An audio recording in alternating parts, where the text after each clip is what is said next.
Alright, listen. I'm like 6 years late to the party. I know. I only just recently finished Nier Automata on Switch, and it was my first foray into anything related to this franchise. Thankfully, I had the luxury of going in completely blind, so I knew nothing about this game other than the fact that people kept saying it was really good, and I can attest to that.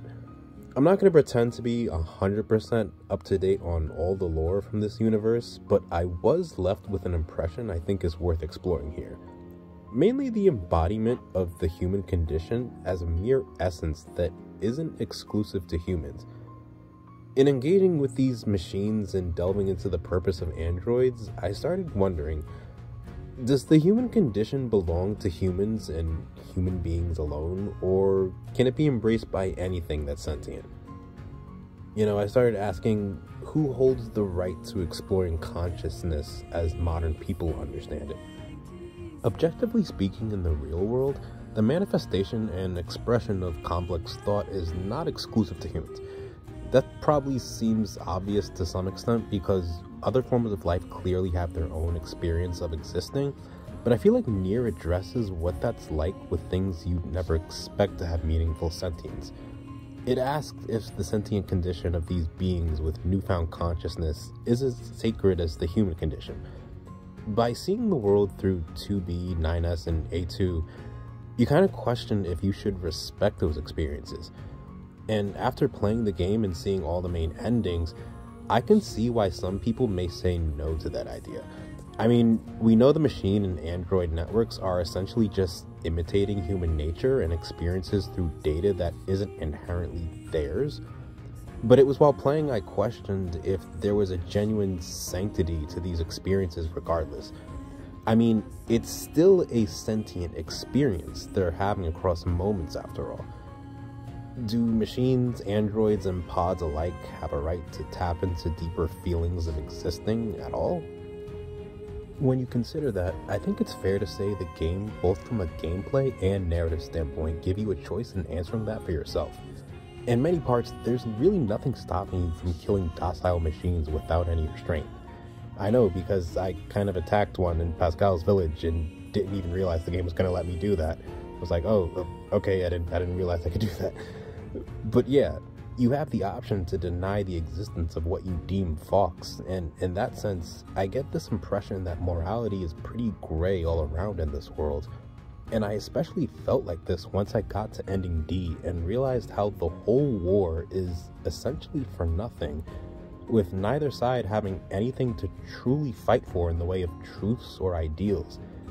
All the reasons each side has to want to kill each other are essentially the same, and end up canceling each other out.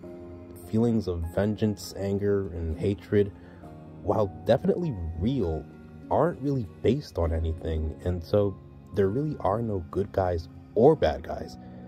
And I think that subtle reality lends itself to the nihilism addressed in the game so many have already pointed out. What makes these profound themes even more interesting is how a lot of this world can be seen through the eyes of a child, and childhood innocence as a state of mind in general. On one hand, there's the presentation of a lot of the smaller machines, mentioning familial bonds a lot, but even more notably, there's characters like 9S, and what I'd consider to be a very clear parallel between him and Eve. Like, both of them want the attention of Adam and 2B respectively, and they both have this childlike demeanor to that basic desire and other aspect of their character presentation as well. The same goes for the atmosphere of Pascal's village and how their pacifism holds this fragile sense of compassion, as well as the carnival machines preceding your first encounter with the village to begin with. It's all framed in a way that's all the more impactful when you see that innocence corrupted by the time everything goes south.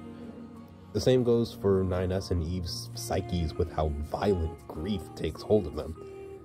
The darkest things in life are 10 times scarier in the eyes of a kid. That angst can be magnified, and when you look at the depictions of dread, anger, despair, hopelessness, and even with the red girls further into the game, I think it really hones in on the purity of these states of being and how they can be experienced by anyone, regardless of who serves as whose adversary. When you think of something conclusive like childhood's end, it makes me think of growing up and discovering the way of the world.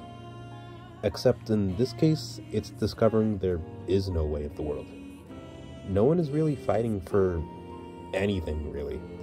The grand truth is that it's all for nothing. What's interesting is how that conclusion is contrasted to meaningless code, which ironically is anything but.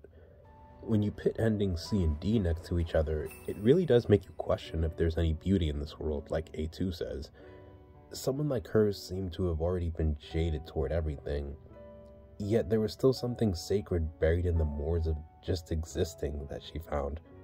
And so, in a game setting where everyone is caught in this insane, oppressive cycle, the player is still left with an important choice in terms of what to embrace.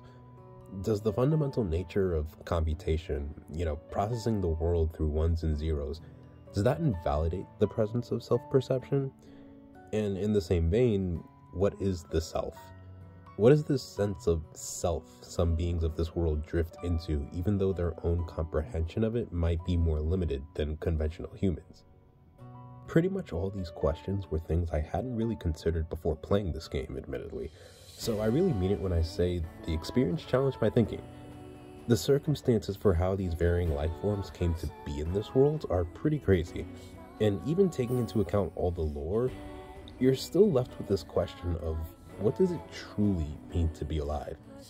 What are the nuances of that sentience that, in the end, I find sacred despite the nihilism that permeates existence?